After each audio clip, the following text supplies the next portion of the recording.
Okay, good morning, everybody. I just want to make sure, Jack, can you hear me? Right.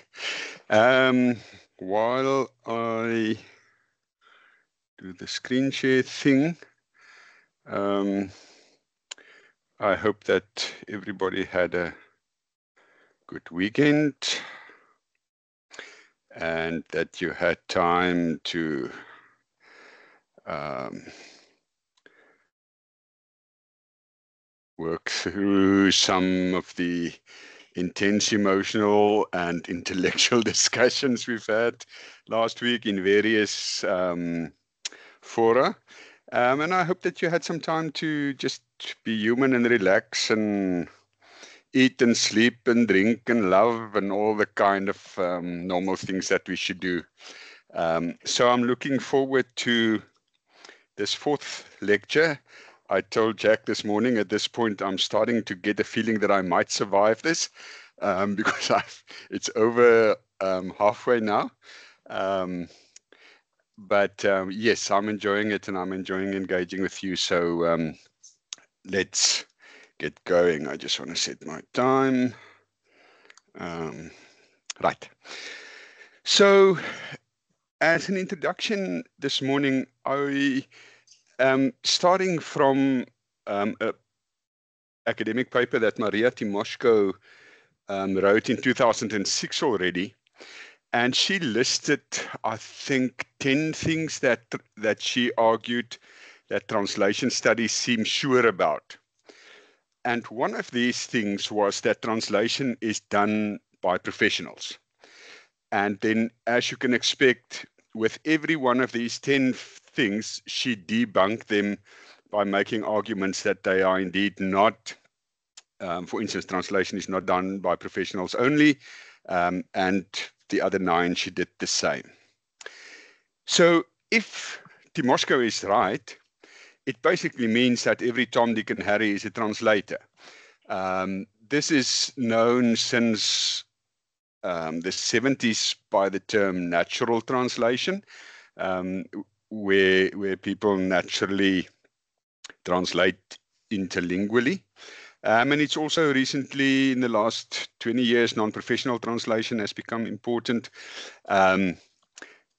But if, and this is what I'm going to argue later, that if semiosis is co-emergent with life, in other words, if all living organisms somehow participate in semiosis, if all life is somehow a meaning-making endeavor, it means that all living organisms also translate.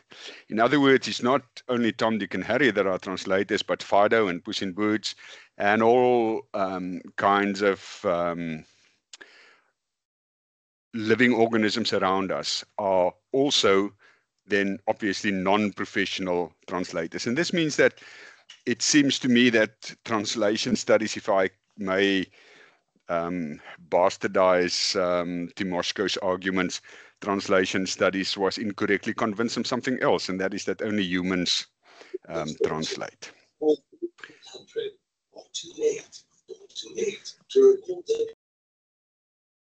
So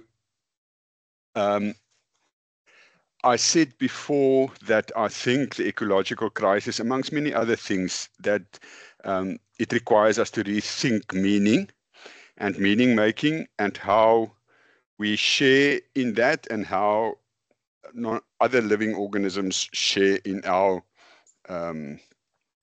meaning making as human beings. So in Afrikaans, we don't say that something is the tip of the iceberg. We say that it's the ears of the hippo. So you can, those of you who don't know hippopotami, they are huge creatures that live in water. And usually if they move underwater, you just see their ears, and they're very small ears. But they weigh about 5 tons, so they're massive things. So my argument here would be that human semiosis, human meaning making, is actually only the ears of the hippo. There's much more to meaning making than human meaning making. Right, so apart from the need for us to consider ecological implications, which is actually a very anthropocentric problem, because it's a problem that we created, it's a problem that we want to solve. Apart from that, I think just understanding ourselves as a form of animal life, by studying the ways in which other animals communicate and socialize and exist, enriches, I think, our understanding of who we are and what we are and how we fit into the world into which we have been born. We engage with animals constantly. Circus animals, guide dogs, sniffing dogs. We have parrots, horses. I'm going to show you an example of horses later on, pet dogs and cats, and obviously conservation issues. But in our very daily lives, we find some kind of affinity with animals of various kinds. We don't live lives that are completely divorced from animals, and understanding them and how they communicate might be useful. So I think we need to study these practices of animal communication to better understand our fellow organisms, but also to better understand ourselves, because much of our communicative ability has been made possible by biological evolution and biological developments. And we share those with many other living organisms. So I think it provides us this kind of way to understanding ourselves as part of nature and part of the ecology.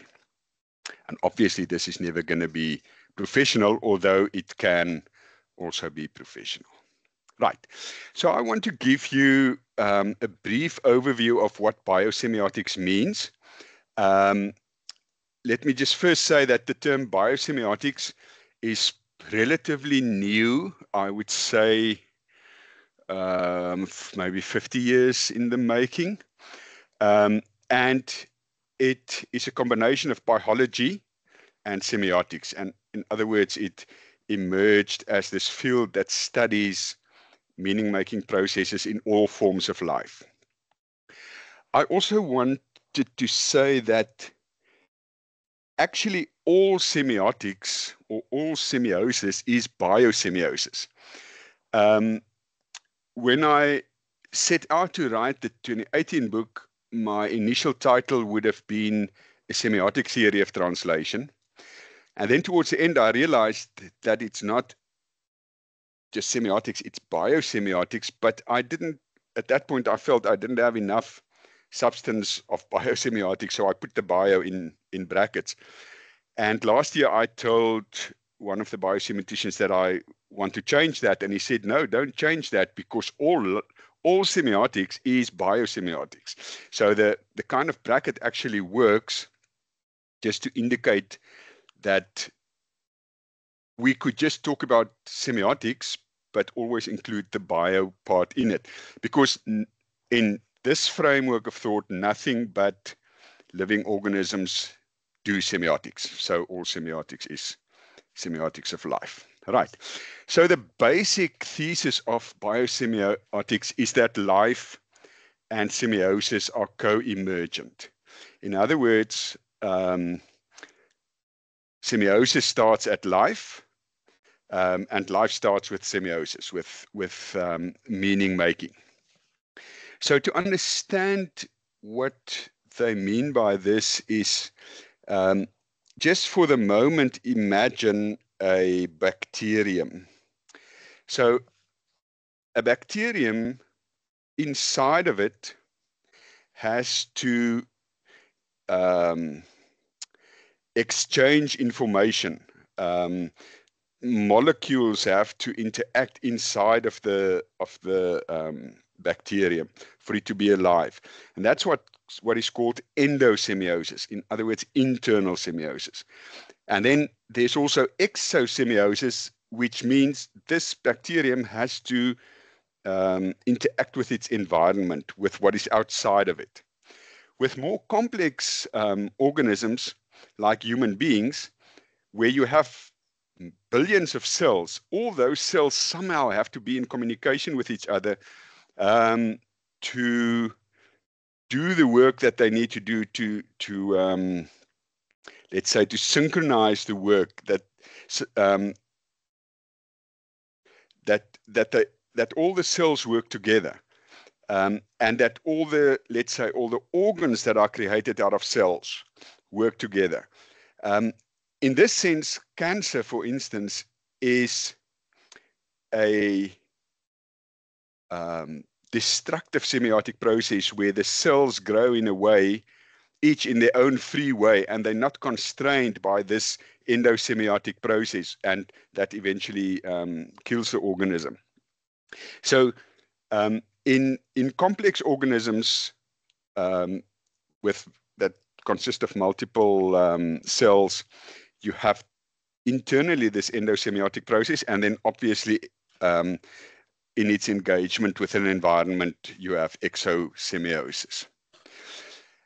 The second principle is that life is not only a mechanistic process. You can study life mechanistically in terms of the laws of physics and in terms of the laws of chemistry, but that doesn't give you the whole picture. A lot of what life is a meaning-making process. And if you just go back to the endo and exosemiotics, it explains why, right? So for living organisms, communication between the parts inside of the organism is crucial. Otherwise, the one hand will go in this direction and the other hand will go in that direction if there's not some kind of internal systems of communication. And the same with exosemiosis. If an organism cannot engage its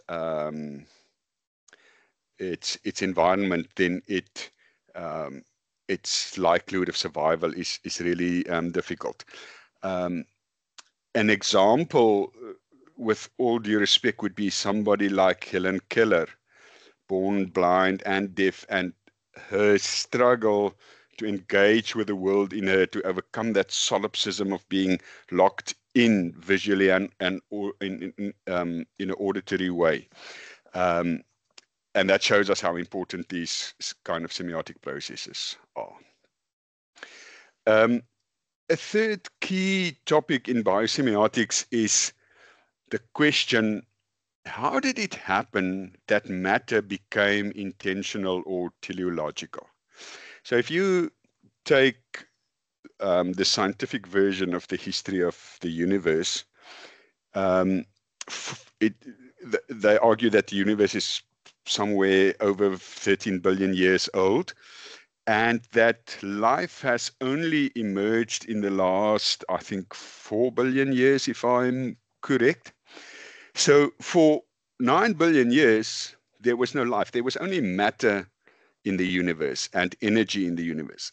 Now, how did that come to be alive and to have intentions and goals and communicative semiotic abilities? And this is obviously a massive question that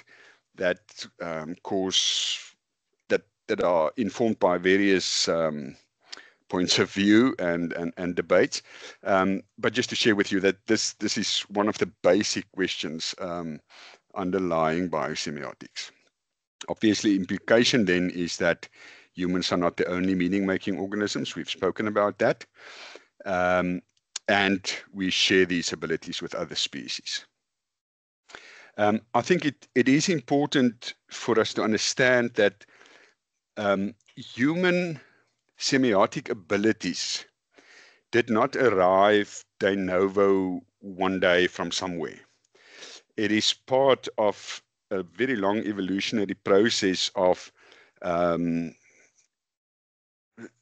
growing abilities in semiosis, and I will show you some examples later on, or maybe the next slide. Yeah. the next slide, the evolution of semiosis. So in biosemiotic terms, all organisms are semiotically active, but they're not semiotically equal. So we would say that even a bacterium, we can show semiotic activity in a bacterium. For instance, what happens with bacteria, if you put them in a solution of with sugars, and there are a higher solution of sugar on the one side of a Petri dish, they would be able to sense that through their membranes, and then they have flagella, little flappers, and they would swim in the direction of the highest concentration, right? So that's a typically semiotic activity. They get sensory input, and they act on that sensory input. They make choices based on that. So there are various ways in which one can distinguish, let's say, types of biosemiosis. When I wrote with the biologist Karlovik Kuhl in 2016, we distinguished between biotranslation, which is all translation in all living organisms except humans, and eutranslation, which is then translation where humans are involved. Tom Sebeok, probably the founder of biosemiotics, he at some point distinguished between endosemiotics that I've spoken about, zoosemiotics, which is animals, and anthroposemiotics, which refers to humans. And later on, he said he distinguished three other categories: phytosemiotics, which is in plants and probably things like algae and so on, basic life forms. Biosemiotics would then be all kinds of animals that make meaning, and then obviously again anthroposemiotics. So the most primitive semiotics is actually, John Dewey said, actually consists out of three basic responses. If you get sensory input of something in your environment, you can either approach, if you interpret that sensory input as it being food, or it being a mate, or it maybe being a mother, for care. You can avoid if you interpret the sensory input as a predator or a competitor, or you could just ignore and say, well, this isn't relevant. And this means that in even this very basic level, there's already value judgments, if I can put it that way, made. Now, obviously, at the level of a bacteria, we cannot talk about a value judgment. It is a physical chemical response, but making the meaning of I'm going for food here. I'm going in the direction of food. And I think this explains where values came from. It's this basic thing that whatever we experience in our environment can be approachable, avoidable, or ignorable, and that in itself is a value set. So a number of scholars have presented arguments about what is called the chain of semiotic development. I'm here referring to some aspects from the Hofmeyr, Jesper Hofmeyr's work together with Frederick Sternfeld. I think it's called the Great Chain of Semiosis. And they argued that semiosis at the bacterial level, which I spoke about, is basically just molecular recognition, molecules fitting into one another. At the next level, you have irritability, where things in the environment would irritate or have a sensory effect on an organism, and the organism would then just respond to that. Later on, especially with animals, you get sense perception, where the animals have different senses like sight and hearing and tactile perception, where they can feel things. Obviously, some animals have electromagnetic sensors, and some have heat sensors, and so on. So there could be quite a bit of difference there. A next stage in the development of semiosis is where organisms deliberately gather information, getting to know the environment. And here you can think about beavers living in a place where there's water, and where they build their dams, and they scan out places where they can live their best life. And then obviously the last ones would be sentience and consciousness, which is definitely in animals and higher level animals. Right. There are various ways to look at this, but I just wanted to make the point here that not all semiotic agents are semiotically equal. Depending on the body that you have been endowed with, and depending on the biological organs in that body, you are kind of determined in the way in which you can semiotically interact with your environment. This makes quite a strong argument against human exceptionalism. And you would have seen recently in public literature and the press and so on, sometimes a bit overclaimed, but arguments, for instance, with whales and with dolphins and with elephants, how intelligent they are, how socially structured they are. We even have I think it's one of the dolphin or whale species that have these sex orgies, where they have sex not for procreation, but like humans for fun, which says that there's more to their lives than mere biological function. So we see these with the more knowledge we get, we see in animals and even in plants, we see semiotic processes, and that means that we are not the exception on the rule. Yes, probably with language, we have developed further than other. We have developed more complex semiotic abilities than other animals and plants, but we're not exceptional in that sense. It also, I think, ties us into the unity of life.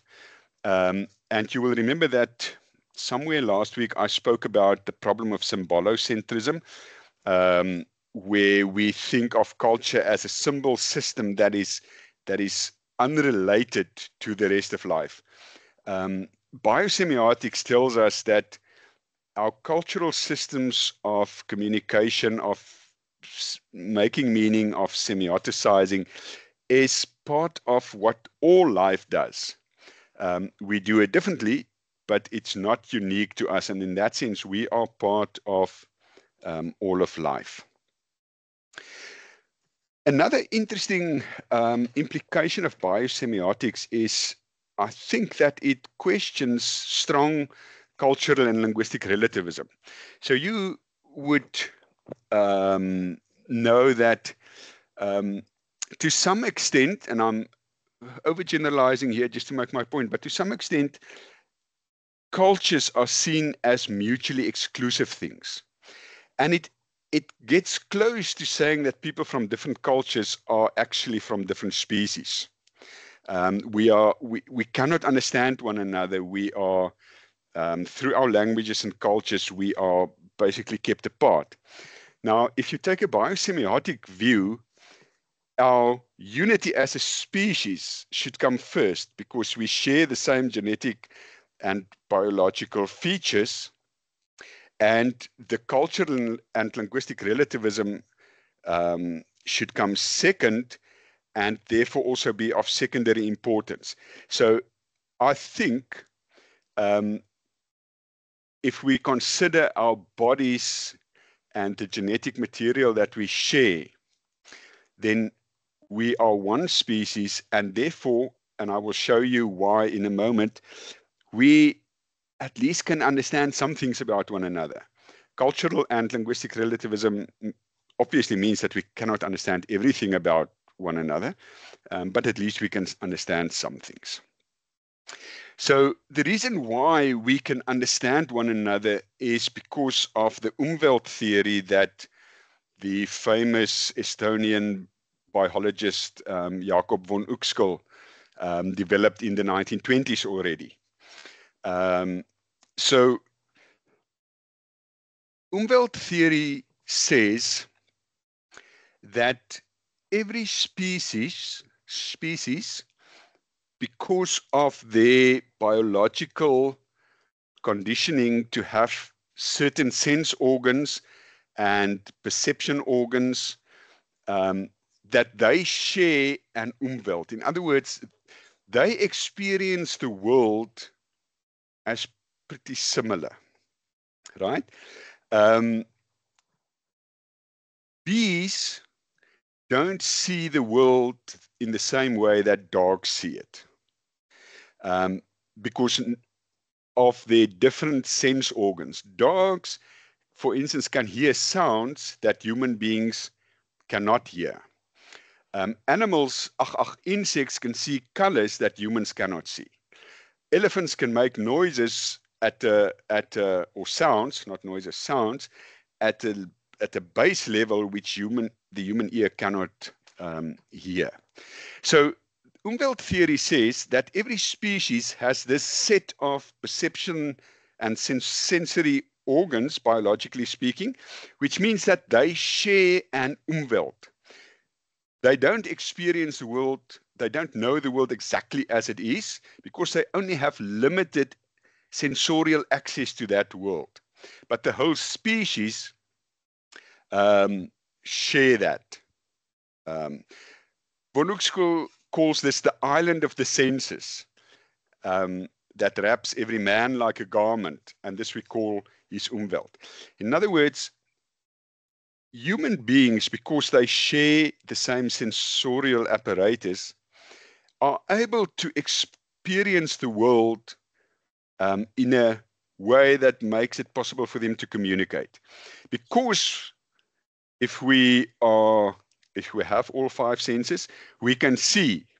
I can assume that when I walk into a room, Jack sees the same things as I do. Doesn't mean he interprets them the same. There's quite a bit of work being done between getting visual sensory input and interpreting that sensory input.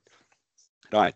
So the fact that as a species we share an Umwelt, a world of perception, I think that is what binds us together as a species, even though our linguistic and cultural experience fracture that even more.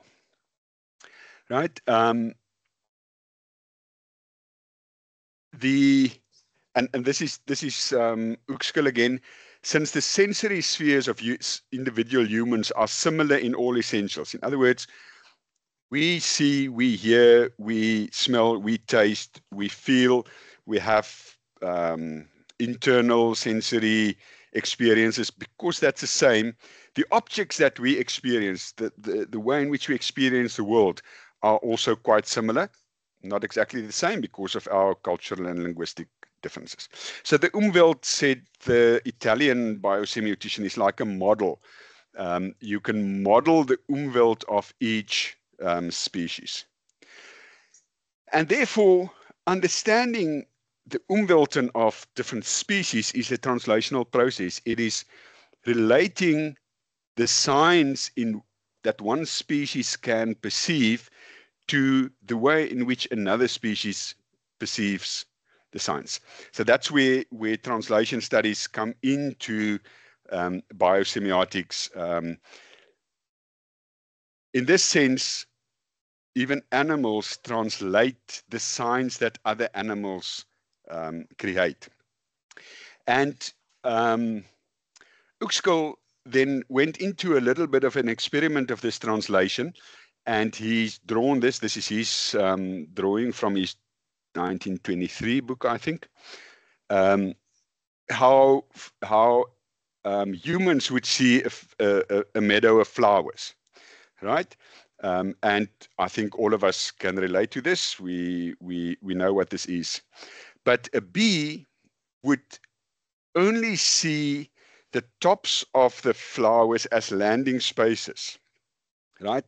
There's a lot, the stalks and the undergrowth and stuff, it's not part of what the bee wants to look at. The bee sees the colors of the flowers, and the colors are shaped. And this helps us understand how bees perceive their world and how they engage with their world. And I think this is a nice example of translation. And you would have many examples of translating.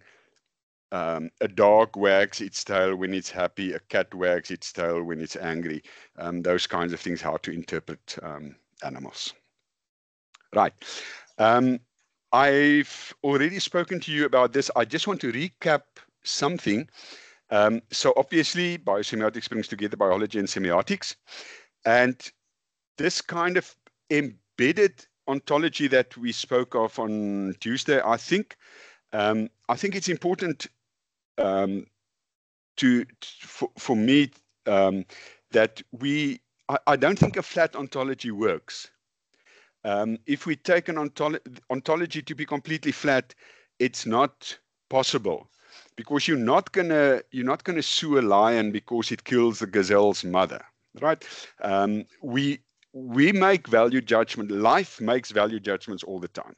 And I don't think there's anything wrong with that.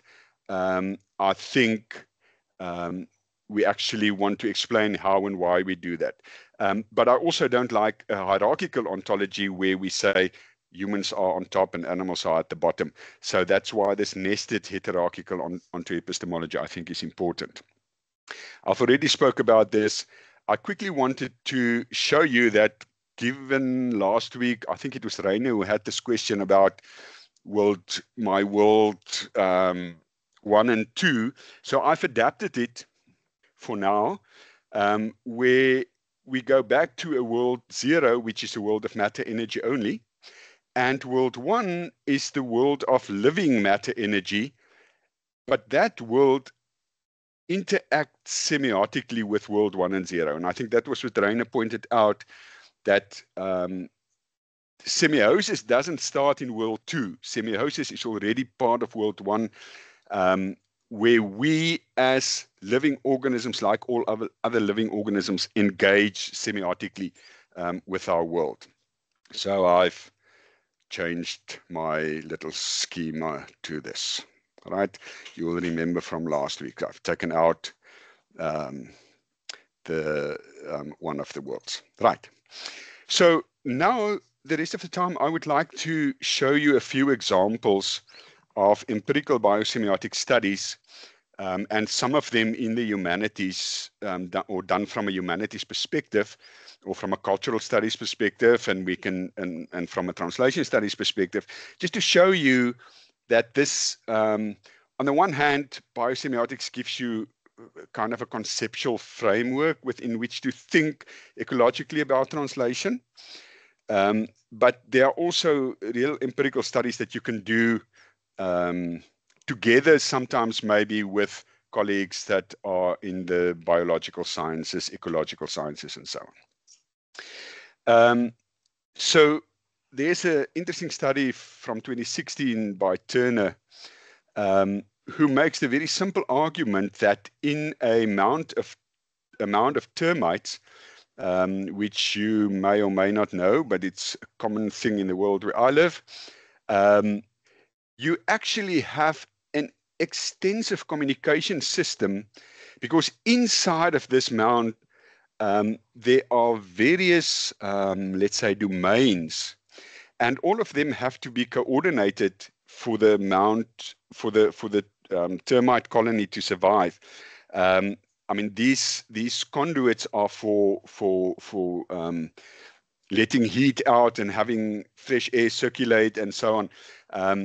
And the food needs to be stored in a certain place, and the eggs need to be laid in a certain place. So this is probably more of a biological study, right? But this is what people do study. Then there's an interesting study about how, if you just study the sounds, they call it echoscape, where you study the sounds in an ecology, and you see how animals use sound to communicate, but also to compete for space and for mates and so on. And how, for instance, in city areas where there's sound degradation, how that influences the interactions between these animals. And then there's another interesting study about the internal biological communication. For a human being to exist, all the organs, well, firstly, the cells have to be working together towards one goal. All the organs have to work together to one goal. And there has to be a central nervous system that exerts some kind of authority or control over this to make it possible. So that's an example of endosemiosis that I spoke about earlier. This study is a really fascinating one about mentally ill non-human minds. And they argue that biological evidence has shown that domestic dogs have prefrontal lobes that are about 30% larger than similar animals of their weight in the wild. And the argument is that this has happened because of the thousands of years of emotional interaction between domestic dogs and humans. But that now causes the enlarged frontal lobe causes dogs to become mentally ill, like depression, obsessive behavior, etc., etc. So again, this is quite a strong biological study, but one could also take this information and do a study on a number of household pets, or how people experience their pets and their mental illnesses and so on. And obviously you would know all the literature in linguistics about ape language, the primates. I'm not going to go into that. I think everybody would pretty much know that. Then Rin Magnus from Tartu did an interesting study about how people experience, people with guide dogs, how they experience the built environment, what the things are, for instance, that detract the dog's attentions in a built environment, overhanging things or too many signs on a road or whatever. So this is from quite strongly from the human's experience as a team with a dog. And I think this is a great example of how in the humanities we could do biosemiotic studies. Then Philip Jarosz, I think he's from the Czech Republic. He became famous for his studies on cats, feral cats in particular in cities. And he made the important point that when we study, I would say, any pet animal, we cannot study it from the outside because we are part of that ecology already. And it's done, it has to be done from a human perspective. So you can go and read more of his work. I think it's there's some fascinating work in that. There has been studies in education about how principles of biosemiotics influence pedagogy. There's been studies about zoos, which are these days also problematic, ethically speaking. And then there has been a number of studies on octopus. So, sorry, it must be 2014, the Gomez Moreno study on how octopus mimics, for instance, sea snakes. So they would raise their tentacle, and it becomes the same color and shape as a sea snake. And with that, they lure the sea snakes, and then they catch them. For those of you who haven't watched my Octopus Teacher, which is it's not a scholarly work, but a documentary, which won I think a Cannes Film Prize. It's a South African story, so I proudly represented how this guy made friends with the octopus, and you can see him here interacting on a quite intimate level with this octopus. So you can, in other words, what the reason why I'm giving this example of my Octopus Teacher is that one doesn't need to be a specialized biologist to be able to do this. This guy that did the movie was just a journalist. And I think during COVID, he had nothing else to do, and he started diving, and he came upon the octopus, and he made a movie. So you can just, from a phenomenological perspective, or an ecological perspective, study how humans and animals interact and what it means for humans. For instance, at old age homes, or where there are children with emotional issues in orphanages and so on. A recent study in 2024 in the United Kingdom is called Cetacean Citations, and this is a study about the sounds that whales make. And this Alex South, he is a musician, so he studied whale sounds from the perspective of music composition, and he looked at the rhythms and the repetitions and so on, and he said, so what can we learn from this? Is this music? Is it not music? How do they compose these things? I haven't had time to read this. I only got the copy a week or two before I came here, but I talked to Alex, and it's really fantastic stuff for those of you who have this kind of interest. And then my colleague Zani Jansen van Vieren published her PhD just last week. It came out, and it's called Interpreting Communication and Animal Welfare. So what she did is she studied animal welfare work that is being done in relatively poor communities in South Africa, where you would have the animal owners, and you would have the animals, and you would have the welfare workers, you would have vets, and then you would have interpreters. Sometimes, or mostly, the interpreters are just bystanders that see that communication doesn't work and then jump in and interpret. And by interpreters, I here mean interlingual interpreters. So she studied the interlingual interpretation between the animal owner, the welfare worker, this lady that wants to just care for the horses, the vet that's professional, interlinguistically. But she also studied the horses themselves as contributing to this. So this became a biosemiotic study, and you can see here the sort of in the middle right, the saw on the horse's front leg, which in semiotic terms is an index of something not being right. Either the horse is sick, or in this case, you can see the very rough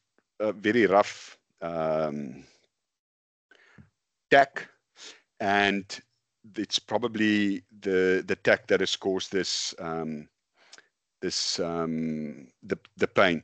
Zane also had beautiful examples of how the animals participated in communication. For instance, when horses are afraid, they pull their ears back. And she had various photos where she could show how as the owners understand this communication, and then they start patting the horse and getting it to be relaxed, and then the horse turns its ears back normal. And this would not have happened if it was, for instance, just the welfare worker who didn't understand the horse's communication, but the horse owner understood it. So I think this is a fascinating study, biosemiotic study of including animals in what is typically a human interpreting process. So I want to close by just mentioning a few groups that study eco-translation. If you are wondering, is there any way to connect to people with this, or is it just one or two crazy people doing it? There's actually quite a number of people doing it. So there's a network called the Eco-Translation Network, which is run by Michael Cronin and Shebnem Susamsarayeva. And they meet online about 4 times a year for discussions and presentations and so on, working on various aspects of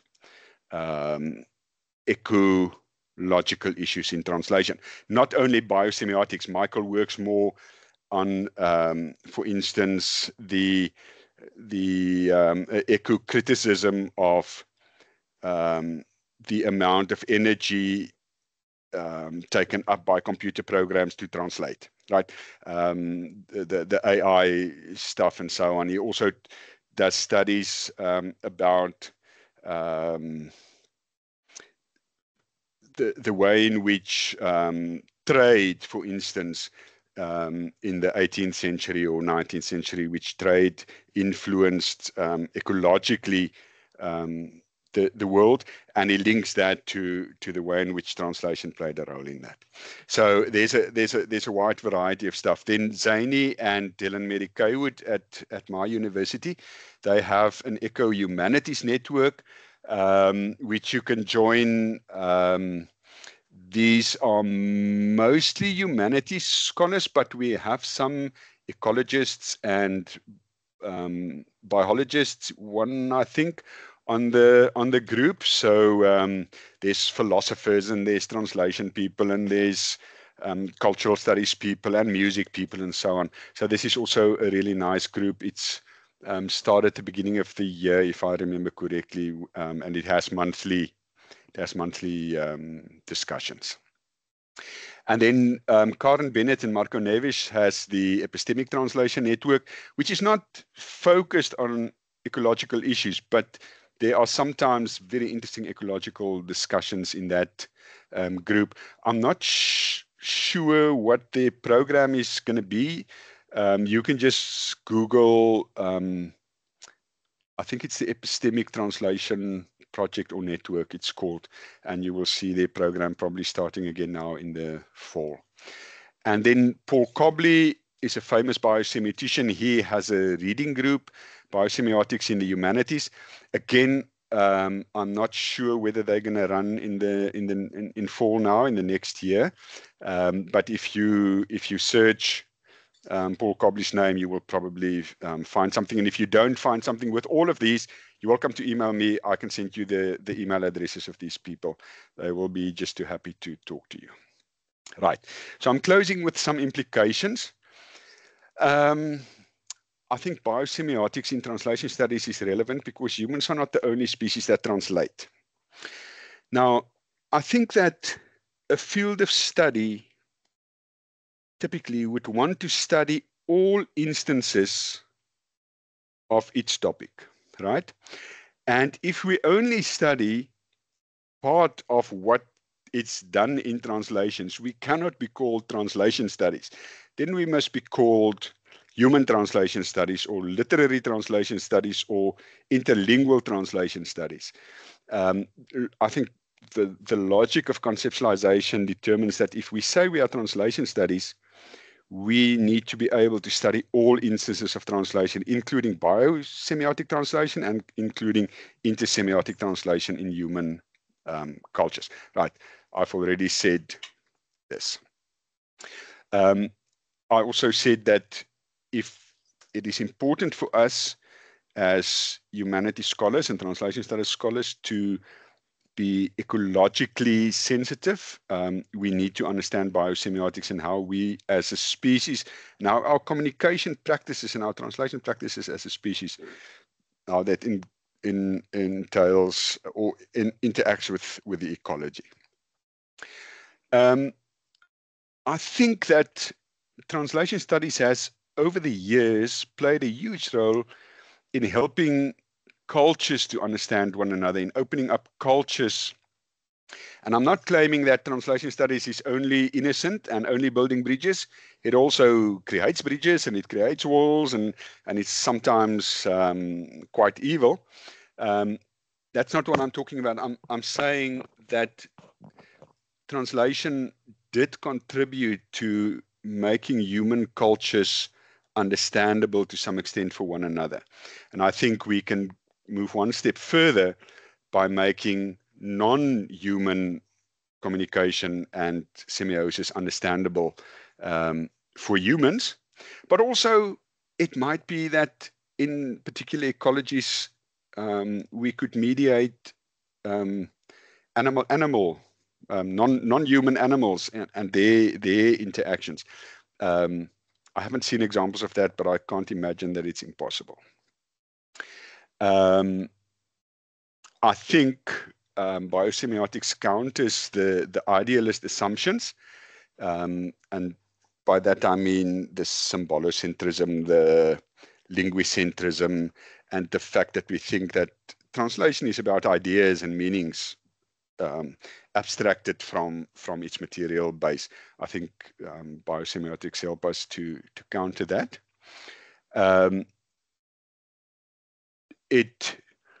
It tells us that in some way, many of our interpretations need to be checked against reality.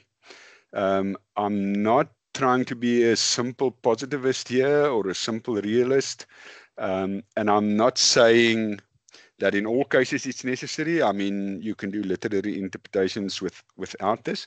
But if you want to be sure that an aeroplane will fly, and that your interpretation of aerodynamics is correct, you need to check that. You can't just build an idealist theory of it. I think there's a lot of our being human that we actually indeed check against reality and in a feedback relationship with reality, or a semiotic relationship with reality. So to conclude with my initial examples, I think Tom, Dick, and Harry may learn something from Fido and Puss in Boots. Thank you very much.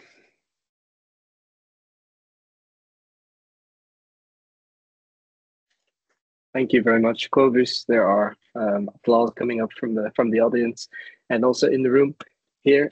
This is what applause sounds like. Allow me to transfer the message. So thank you very much. I'm sure for a fourth thought-provoking lecture, I'm sure there's questions. I have some questions myself. So let's turn to the audience and open the floor for questions.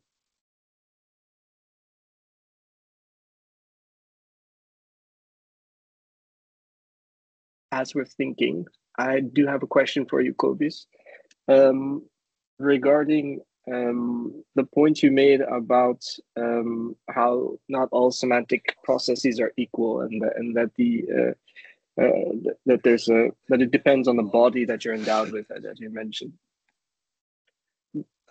So that's a clear argument against human exceptionalism, I would agree, but does it also open space for older claims of eugenics, and even within a certain species that there are sort of ranks of certain individuals within that species that can perform better or worse or so on.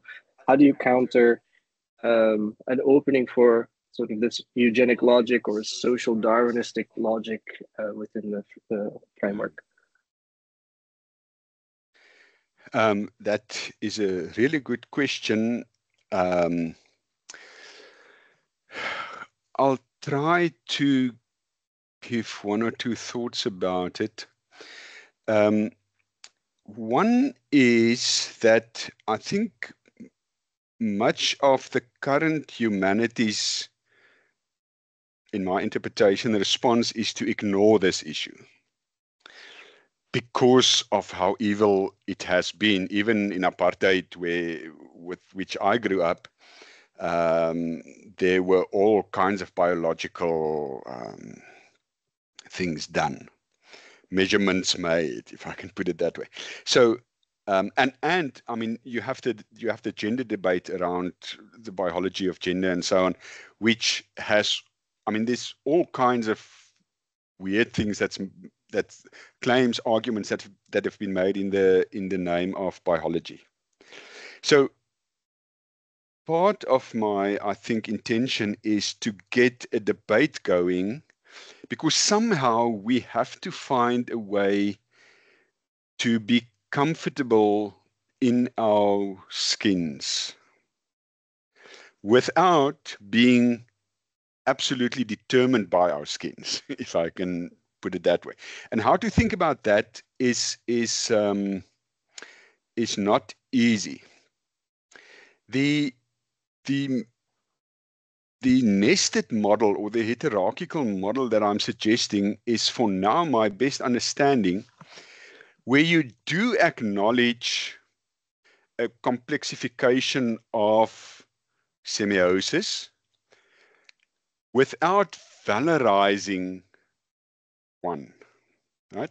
So, for instance, at this point, chances are good that bacteria will outlive human beings, right? So, if you think about effective living, bacteria probably solved the problem, right? So, I cannot give you a reason as to why complexifying processes evolved from that, why life wasn't happy to be bacteria. But so if you see these processes as nested, it means that, let's say, what we would then call prior ones, you won't call them lower ones, you would call them prior ones, are the prerequisite for the emergence of later ones. And that gives you a kind of a way of saying, we as humans are not better than others. We have probably a more complex semiosis, but we are still linked into the prior levels historically. Without, let's say, indexes and icons, symbols wouldn't have been possible. Terence Deacon wrote a very thick, influential book called The Symbolic Species, in which he made this argument. And even if you study some neural injuries and so on, if people lose the ability, people who have only the ability to interpret symbols and not indexes and objects are dysfunctional, if I can put it that way, right? So yes, for now, it's a massive problem, and I sometimes feel maybe I should shut up about this. On the other hand, maybe I kind of believe that if we keep on searching, we will find a way to talk about biology and culture in a mutually beneficial way. The problem is, and I think I somewhere in discussions we spoke about this, the problem is that culture is in some way, per definition, set on constraining nature, right? So probably as long as we are humans, there will always be a bit of a tension. But finding a ecologically sound way is probably what we're looking for. So yeah, I acknowledge many problems here which I can't solve, and but I do think that it's worthwhile trying to talk about it at least. Yeah.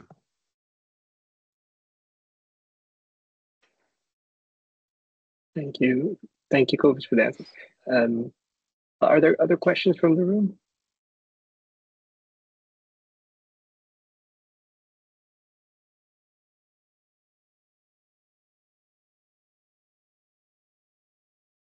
Doesn't look like it. Oh, there's Yes, Philippe. Right. Hi, thank you for the interesting lecture. I had a minor question about endo and exosemiosis, and I was wondering how you would apply this to, well, trajectories of translation. Would there be an exosemiotic aspect to translation itself and an endosemiotic to, yeah, maybe not from a biosemiotic point of view or even a textual or interlingual? Would there be a difference?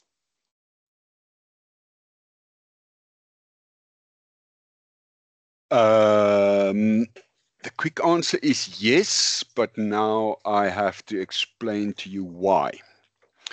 So I think in interlingual translation, the endosemiotic process would be reading. So remember, we quite often express our perceptions in shorthand. We say we read letters. We don't read letters. We have patterns of light that fall on our retinas. That gets transduced into electricity, which then gets interpreted as letters, right? So there's internally between the light falling on my retina and it being transduced into electricity and chemical stuff, and then relayed to the brain, where it gets integrated into a recognizable pattern as a letter. That's why I said the other day, we don't see the door, we see a wooden structure, or we see a structure.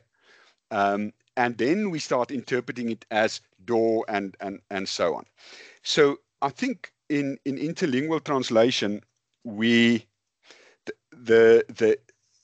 sensory input and its production will be endosemiotic inside a body and between various organs of the body, because even if you listen, there is the sound waves hit the eardrum, which then hits something else, which hits something else, which then gets translated in or transduced into energy and so on, electricity and so on, and chemical substances.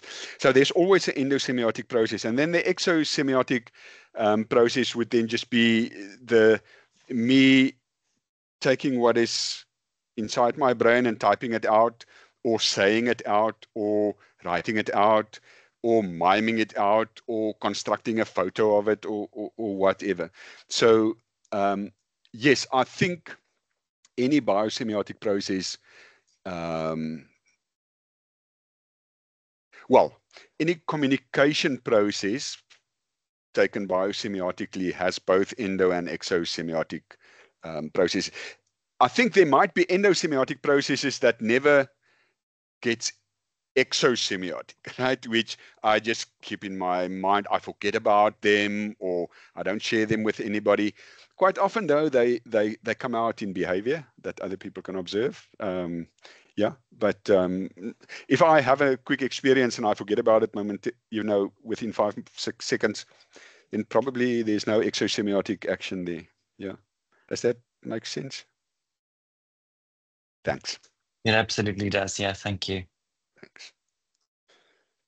Can I follow up? Would that mean then that all behavior is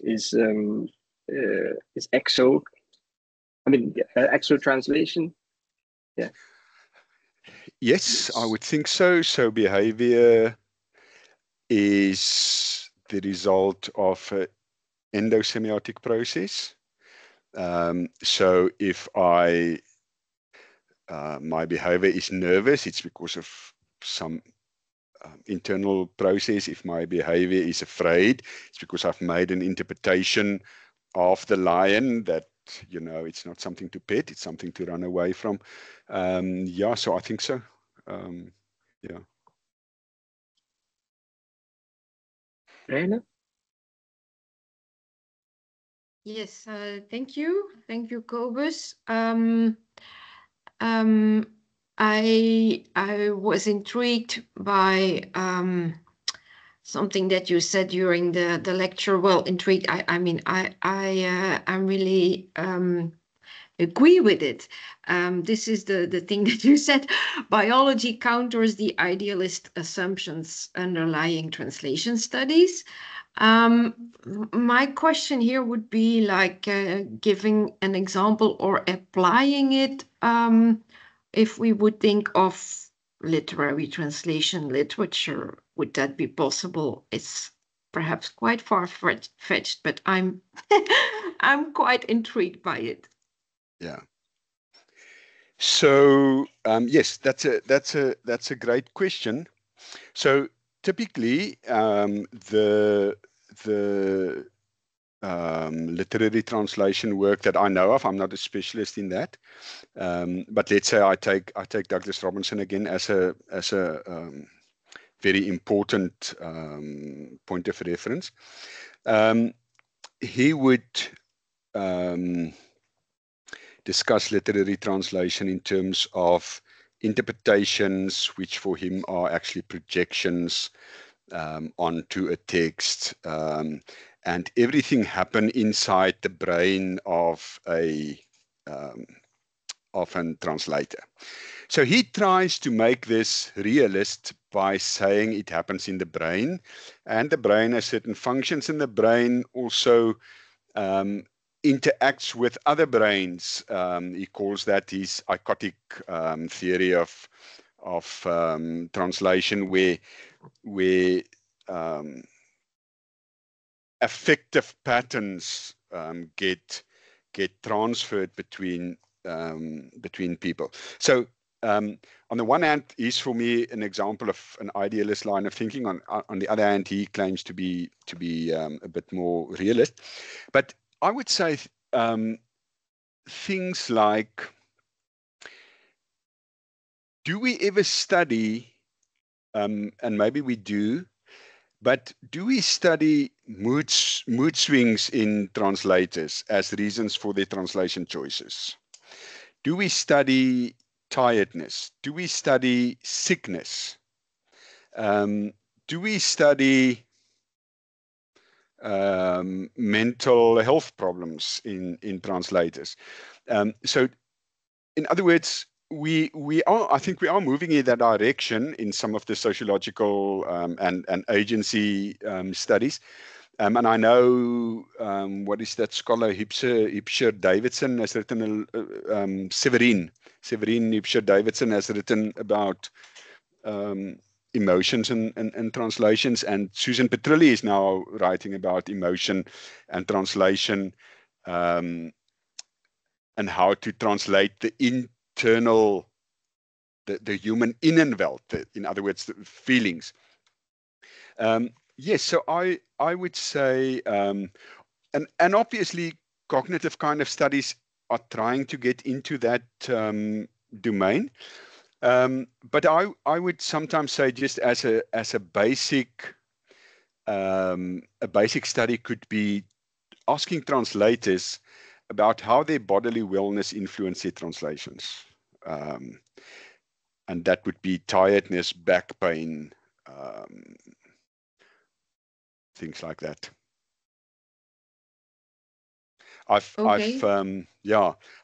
actually wondered, quite often we would say that the translation choices are caused by ideological, you know, and let's say there's an outlier, the translator usually domesticates, and all of a sudden they foreignize.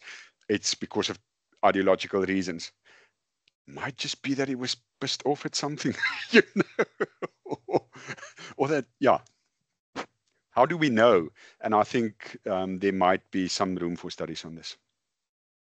Okay, thank you. And that would go then in both directions. I mean, how the translation or the interpretation of the text influences, I don't like the word, but influences the bodily. Yes, yes. Yes. Okay. I haven't even thought about that now. So, I mean, just getting a text to translate that might irritate you on a bodily level, right? So let's say you've just lost a baby and now you have to translate a text about what is this, when the babies die small in their beds, cradle death, you know. So let's say you have to translate something, and just, I mean, you've just gone through an experience, and all of a sudden you sit with a lot of emotions. I have a interesting example that I've found in the online game Telephone. For those of you who are interested in intersemiotic translation, Google Telephone. It's a online arts game that it's an American group of people who do this. So they would start with a text, send the written text out to 20 artists. The artists create dance, paintings, sculptures, whatever. They send those on to more artists they create, and so on. You know, so like the telephone game that we play as kids. And there's one example where, and then as part of the data, they ask every artist to write a short paragraph about their translational experience. So this guy writes that he received a text to translate. He's a artist of some kind, and it was in the time of that social uprising in America, the Floyd guy that was murdered by the police. And he said he was so into that he couldn't translate this text. He couldn't bring himself to engage with the text, and he basically ignored the text and created something totally different. Now, the point is, in what sense is that a translation, right? So in terms of there must be some equivalence or something transferred, that's not a translation. But in terms of taking one sign, turning it into another sign, he got this meaning. It clashed with him. He didn't translate that, but it led him to another sign, right? So in that sense, I think it is a translation. So yes, the influence is in all directions, I think. Yeah. Thanks. Yeah, that helped. Yeah. There was another. Emanuela. Oh, it's Emanuela. Yeah, she's from Paul Cobley's group. So maybe you can also just give us if you are going to continue, Emanuela, give us an email address for people in the chat that they can contact you if they wanted to. Right. Yeah, I might do that. Thank you. I can't hear you, Emanuela. I'm not sure why. There's no sound. I don't know. Hang on, maybe because oh, sorry. I do hear her. Sorry. Can you hear me now? Yeah. It's just my lack of multitasking. I can hear you, Emanuela. Okay, a great presentation, by the way. I Thanks. really enjoyed it. So what I meant to ask, so I'm just back from the gatherings in biosemiotics, and there were some discussions around the studies made into animal communication, and there was a lot of criticism about what big tech companies like Google are doing in order to produce commercial devices to offer to pet owners to translate their pets' language messages. And I wanted to ask you to what extent you think that such an endeavor is actually possible, And by the same token, because obviously we know that there are devices to translate human to human languages, and seems to be quite effective. But in languages that present meaning in a not like traditional pattern sort of way, like poetry or other form of artistic representation, do you think that it would be, you know, or to what extent would be possible to translate, you know, human language to human language or animal language into human language in a way that not too much is lost? Thank you. Yes, so thanks. I do think that a lot of what's going on these days on interspecies communication, and specifically between humans and other animals, are hogwash. I think there's a lot of popularity to be gained from it and a lot of money to be made from it. I don't think, scientifically speaking, we are nearly as close as people want to make out.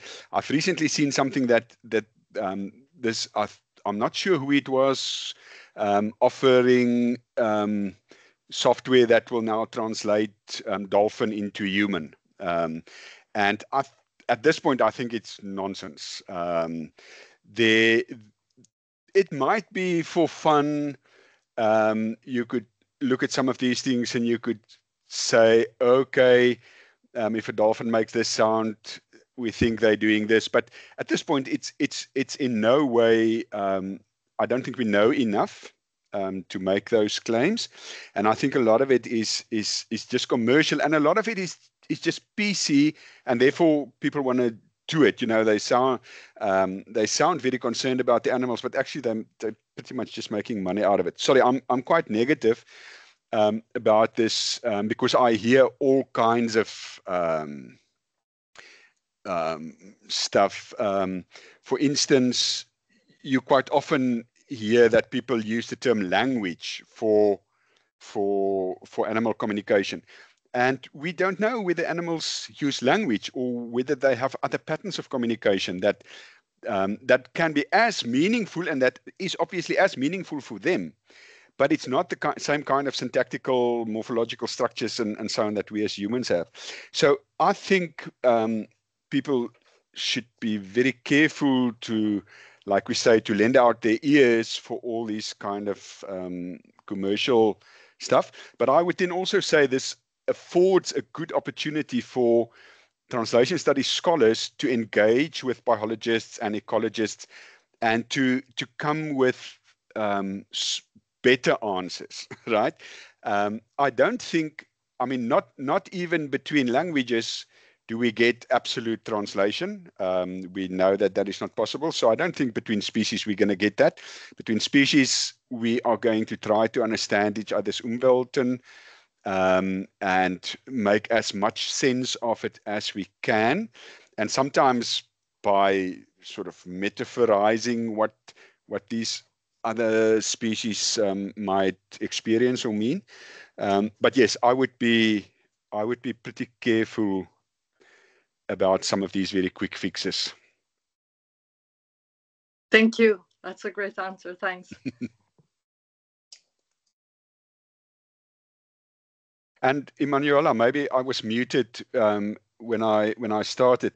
Would you mind just putting if Paul Cobley's group will still be doing some readings this semester, maybe just in the chat put an email where people can contact you or Paul, yes, if they want to join. Yes, I'm going to do that right now. Thank you very much. Thanks. Yeah. Thanks. And I think Zaini is here. Zaini, if you can do that for your group also. If you want to, Michael Cronin is easy to, and Shebnem would be easy to find their emails online if you wanted to join their group.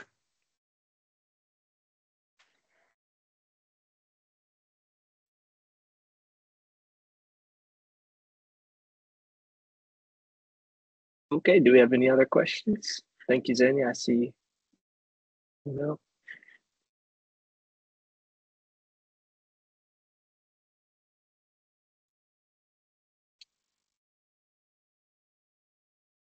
since There's one. Zany is there's one. Okay, yes, please.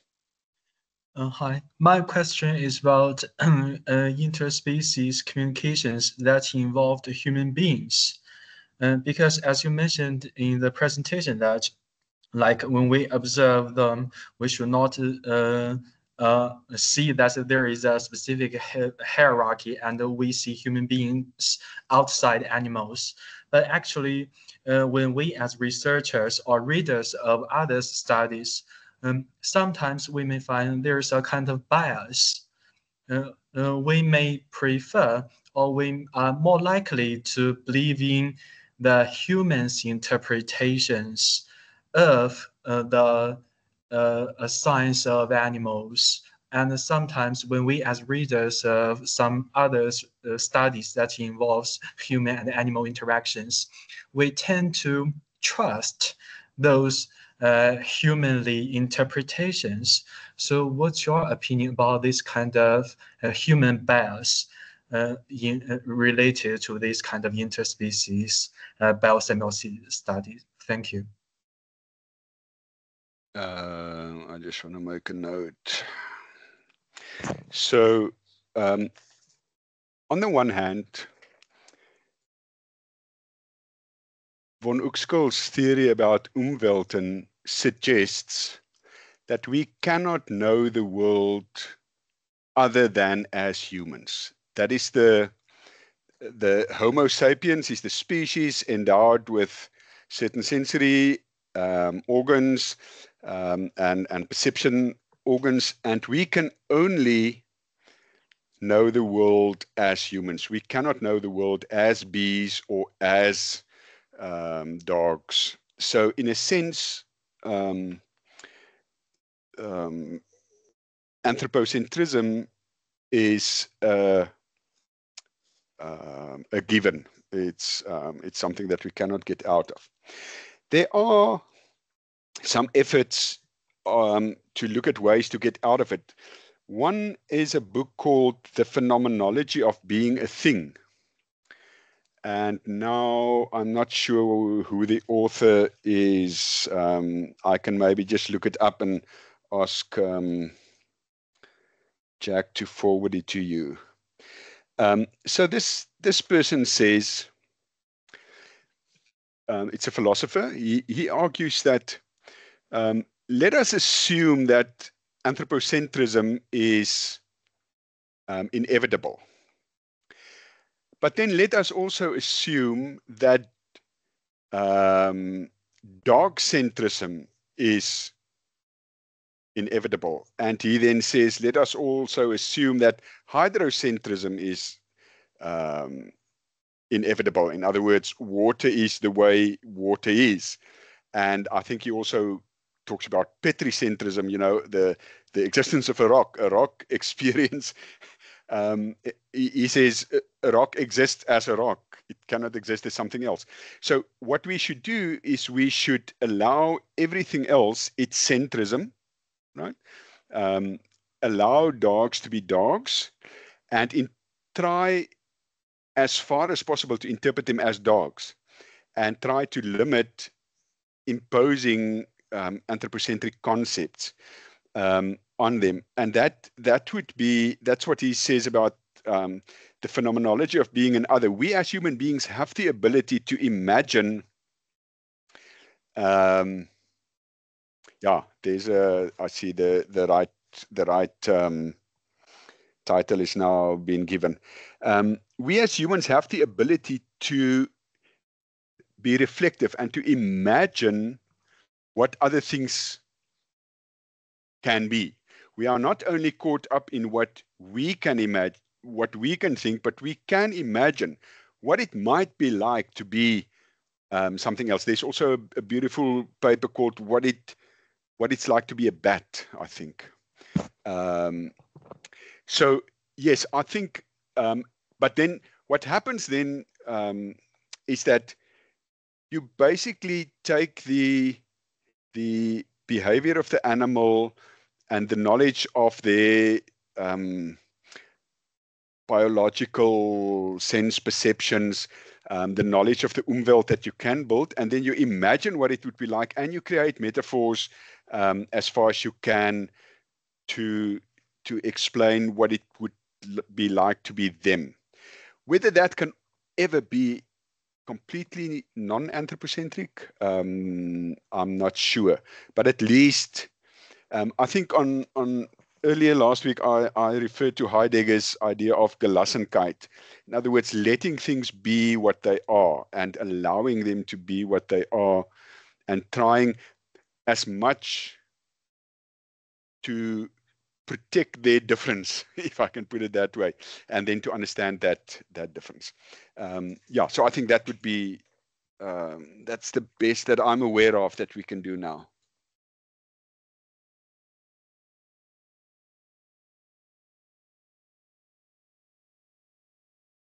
Did you want to respond, Peng, or satisfied with the answer?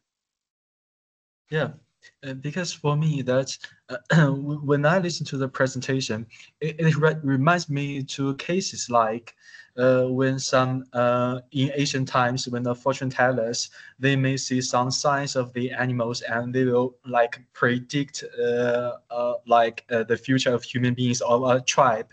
And even in nowadays, sometimes like when some people see those insects move and they leave a trace, and sometimes they would interpret those traces. For instance, there is a Chinese artist, and when he observed those traces left by different insects, he said that they are the poems written by insects. And so he published books named Insects Poetry. And then he also invited like his readers to translate those traces into like human languages, to compose them into human language as poems. So all of this reminds me that sometimes we as human beings, although we try to respect the subjectivity of non-human species, but sometimes we have long been a kind of in a human-centric perspective for so long. So it's always hard to jump out of this circle and to think on the stance of the others. Yeah. So this also reminds me to think about a term called extopy from Bakhtin. He mentioned that we can observe like the totality of oneself from like different perspectives of others, although he didn't mention non-human beings. But I think it's a kind of supplementary perspective to think of like a living meaning who is always moving in development. Yeah, I would agree. On the one hand, one could be critical of something like ant poetry. On the other hand, seeing the aesthetic in nature can also not be wrong. As long as you remember, this is a human interpretation of what the ant does. I'm not talking on behalf of the ant. I'm just interpreting, and that would be very much the same as I would interpret a beautiful sunset. It's not from the sun's perspective or from the animals around me. It's just my perspective. So yeah, no, I think you're on the right track there. Thank you for the question. Unfortunately, our time is up now. The sun has set on the fourth chair lecture. So thank you again, Professor Cobus Maré, for another thought-provoking lecture. And we'll round it off here. Thank you, everyone, for being here. Thanks.